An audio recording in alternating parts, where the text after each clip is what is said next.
شروع کرتا ہوں اللہ کے نام سے جو بڑا مہربان نہایت رحم کرنے والا ہے۔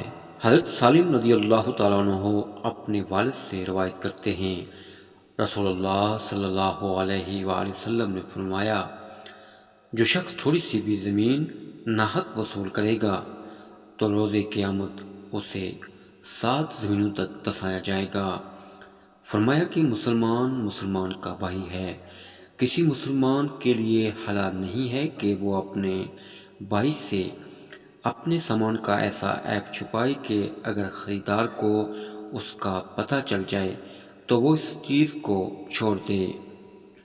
حضرت بریدہ رضی اللہ تعالیٰ عنہ بیان کرتے ہیں کہ رسول اللہ صلی اللہ علیہ وآلہ وسلم نے فرمایا، مومن مرتا ہے تو اس کی پیشانی پر پسینہ آ جاتا ہے۔ اللہ تعالیٰ ہمیں نبی اکرم صلی اللہ علیہ وآلہ وسلم کی احادیث مبارکہ پر عمل پیرا ہونے کی توفیق عطا فرمائے۔ جزاکم اللہ۔